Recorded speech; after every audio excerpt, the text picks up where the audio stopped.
되겠죠. 아까 롱 포지션일 때도, 롱 해지일 때도 똑같아요. 여기가, 물론 여기서도 기초자산과, 그러니까 선물의 기초자산과 현물이 똑같지가 않으면 만기에서도 베이시스가 발생한다고 그랬죠. 근데 만기는 여기란 말이에요. 그러니까 클로즈 아웃 시점이 여기에요. 그러니까 거꾸로 선물을 고르려면 어떤 선물을 골라야 돼요?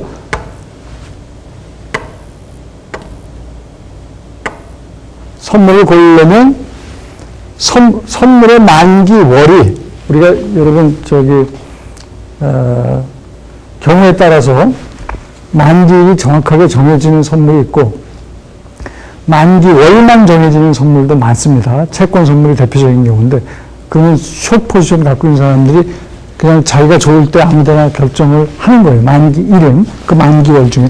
일반화시켜서 만기월이라고 했습니다. 만기월은 그 해지가 정산되는, 해지가 끝나는 시점보다 조금 늦어야 돼요. 그러면서 가급적 가까워야 해요. 요 만기일 또는 만기월은 가급적 해지가 끝나는 요 시점에 가까이 있으면서 그 이전은 안 되고 이 끝나는 시점 나중에 존재해야 된다 하는 게 첫 번째고, 두 번째는 어때요? 두 번째는 선물 계약의 선물의 기초자산이 현물과 똑같으면 제일 좋은데 현실적으로 그런 경우가 많지 않으니까 선물의 기초자산이 현물과 상관관계가 높아야 돼요. Most highly correlated, 상관관계가, correlate는 상관관계입니다. 상관계수가 높은 그런 선물을 선택해야 된다는 겁니다. 그러니까 여러분이 롱 해지건 숏 해지건 어떤 선물 계약을 고르느냐. 첫째, 이 선물 계약의 만기가 해지가 끝나는 시점보다 나중에 있어야 돼. 그리고 제일 가까워야 돼요. 그게 첫 번째이고, 두 번째는 선물의 기초자산이 현물과 상관계수가 높아야 돼요. 오케이? 그래야지만 이 베이시스 리스크를 상대적으로 줄일 수가 있습니다. 여러분들이 베이시스 리스크에 두 개의 요소가 있다고 그랬죠? 그걸 잘 기억을 하시면, 이거는 사실 당연히 따라오는 얘기입니다. 두 개의 상관 요소가 어디 있었죠? 그 두 가지 상관 요소가? 이 얘기가 그 얘기죠. 두 가지 상관 요소가 하나, 둘. 이걸 잘 이해하시면 다시 한번 보세요. 자, 지금 이제 베이시스 리스크 얘기는 마무리가 됐는데, 일반적으로 이렇게 선물의 기초자산과 현물이 일치하지 않지만, 그게 이제 일반적이에요. 상관계수가 높은 것을 통해서 해지하는 거를 해지용어로 크로스 해지라고 합니다. 우리나라 말로 교차 해지죠. 교차 해지. 그러니까 통상 우리가 해지를 하면 교차 해지를 하게 돼요. 선물 기초자산과 현물이 딱 일치를 하지가 않습니다. 그러니까 가급적 현물과 상관계수가 높은 그런 기초자산을 갖고 있는 선물을 선택하게 돼요. 그런 의미에서 보통 해지는 다 교차 해지입니다. 근데 교차 해지의 원래 전의는 그렇게 그 현선물 기초자산이 똑같지가 않다는 것도 포함을 하지만, 일반적으로 그 타임 스팬이 달라도 또는 그런 것들을 다 그러니까 똑같지가 않지만 제일 적절한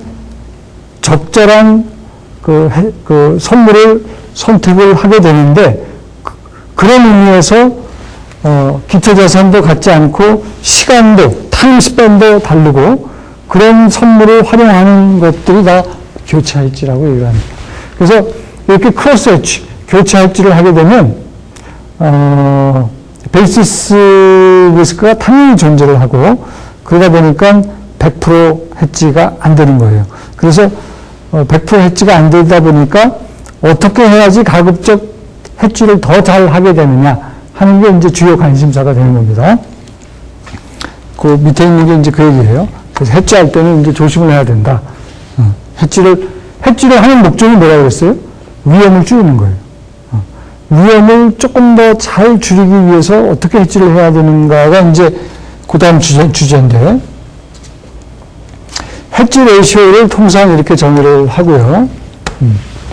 해지 레이시오를 필요한 퓨처 컨트랙트, 가져야 되는 퓨처 컨트랙트, 지금 캐시 마켓에 있는 포지션이 있을 텐데 그걸 위해서 몇 개의 퓨처 컨트랙트를 가져가야 되는지, 이거를 H라고 하면, 이제 P라는 거는 포트폴리오예요. 포트폴리오 T+1 시점의 포트폴리오 가치, T 시점의 포트폴리오 가치는 결국 현물 가치의 변화, T+1 시점의 현물 가격, T 시점의 현물 가격, 이 차이죠. 그 다음에 H만큼 내가 선물을 갖고 있다 라고 했을 때 선물 가격의 변화. 그러니까 내가 현물을 갖고 있고 H만큼 선물을 갖고 있어요. 그러면 시간이 변할 때 현물 가치가 변하고 선물 가치도 변하겠죠. 근데 선물은 포지션을 H만큼 갖고 있으니까 현물 변하는 거 더하기 선물 변하는 거를 H만큼 갖고 있는 거, 이것이 나의 포트폴리오인 거예요. 그러니까 문제는 이 포트폴리오 변화의 분산값을 최소화하게 하는 H값을 구하면 그것이 제일 적정한, 해지를 제일 잘하는 방법이 되는 겁니다. 이 H가, 그렇게 해서 구한 H가 소위 말하는 제일 적절한 옵티멀 해지 레이쇼가 되는 거예요. 그래서 여기다 간단히 밑에다가 설명한 게 뭐냐면, 이 분산값을 구해라. 분산값을 구해요. 수학적으로. 여기서는 풀지 않겠습니다. 양변의 분산값을 취한 다음에 그 분산값을 최소화하는 H값을 구하는 거예요. 그럼 뭐 1차 미분도 하고 수학적으로는 그래야 됩니다. 그렇게 해서 구한 H값이 이겁니다. 그렇게 해서 H값을 구했을 때 이 H가 바로 옵티멀 해지 레이쇼인데, 옵티멀 해지 레이쇼는 뭐에 의존을 하고, 뭐는 뭐예요? 코릴레이션인데 현물과 선물 변화의 상관계수예요. 그 다음에 이 시그마 S는 현물의 표준 편차입니다. 현물도 계속 가격이 변할 거 아니에요. 그것의 표준 편차. 밑에 있는 거는 선물의 표준 편차입니다. 좀 복잡하게 나옵니다. 옵티멀 해지 레이쇼라고 하는 옵티멀 해지 레이쇼 H는 현물과 선물 변화 정도의 상관계수에도 의존을 하고 곱하기 현물의 표준 편차 나누기 선물의 표준 편차로 구합니다. 옵티멀 해지 레이쇼가 이렇게 조금 복잡한 수식으로 표현이 되는데, 이 복잡한 수식이 바로 실무에서는 회귀 분석을 통해서 이 베타 값을 구합니다.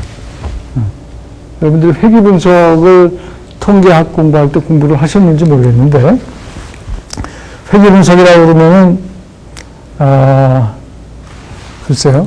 회귀 분석이라고 그러면은 어떤 두 변수가 있을 때, X라는 변수가 있고, Y라는 변수가 있을 때, 이 두 변수 사이에 어떤 상관관계가 있느냐. 그래서 뭐, X가 여러분, 성적이고, Y가 여러분, 졸업하고 나서 얻게 되는 연봉이다. 그래서 과거 자료를 가지고 이렇게 봤더니, 갑돌이라는 학생은 성적이 아주 좋았고,